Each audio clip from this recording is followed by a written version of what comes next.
ہرات میں ایک سادات خاندان کے نوجوان فوت ہو گئے. ان کی بیوی اپنی بچیوں کو لے کر سمرقند ہجرت کر گئیں کہ کوئی اسباب معیشت نہیں تھے ہرات میں.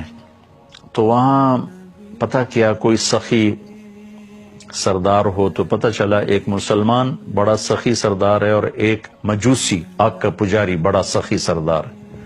تو مسلمان کے پاس گئی اور کہا کہ میں آل رسول سے ہوں، بیوہ ہوں، مسافر ہوں، میری بچیاں ہیں، مجھے ٹھکانا چاہیے. اس نے کہا کوئی تیرے پاس سند دلیل؟ وہ کہنے لگے میں پردیسی کہاں سے لاؤں سند دلیل؟ وہ کہنے لگا یہاں تو ہر آدمی کہتا میں آل رسول ہوں. تو چلی گئی مجوسی کے پاس، آگ کا پجاری، کہ میں مسلمانوں کے نبی کے خاندان سے ہوں، پردیس میں ہوں، ٹھکانا چاہیے. اس نے ایک دم اپنی بیوی کو ساتھ بھیجا جہاں بچیاں انہوں نے مسجد میں بٹھائی تھی، لے کر اپنے گھر آ کے سمرقند ٹھنڈا علاقہ ہے، کھانا کھلایا، سلایا.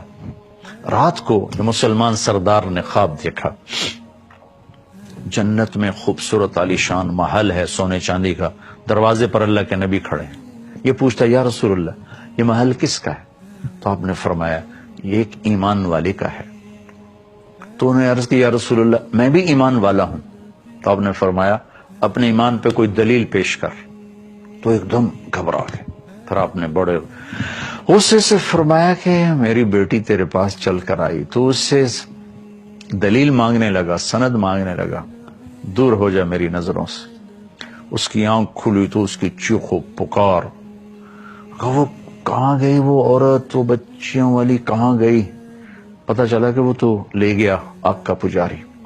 تو ننگے پاؤں ننگے سر بھاگ دوڑ دوڑ دوڑ دوڑ دروازے پہ دستک دی. وہ باہر نکلا، کیا ہوا؟ کہ وہ خاتون اپنی بچیوں سمیت مجھے واپس کرو، وہ ہماری مہمان ہے. کہا حضور یہ سودا نہیں ہو سکتا. وہ کہنے لگا 300 دینار لے. 300 دینار بہت بڑی رقم تھی اس زمانے میں. کہا 300 دینار لے لو، وہ خاتون بچیاں مجھے دے دو. کہا حضور بن دیکھے کا سودا کیا تھا، اب تو دیکھ چکا ہوں، اب کیسے واپس کروں؟ آپ نے خواب دیکھا، میں نے بھی خواب دیکھا. جب آپ کو ڈانٹ پڑ رہی تھی خواب میں بھی اسی خواب میں موجود تھا. پھر آپ میری طرف متوجہ ہوئے، فرمایا کہ تو نے میری بچی کو ٹھکانہ دیا.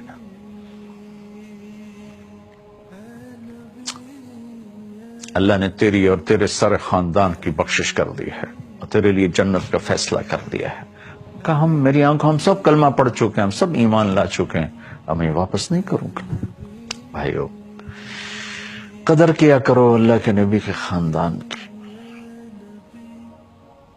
جہاں بھی ہیں قابل قدر ہیں، قابل قدر ہیں. چونکہ یہ سلسلے جا کر ملتے ہیں وہاں جہاں جا کر ساری عزتوں کی انتہا ہو جاتی، انتہا ہو جاتی.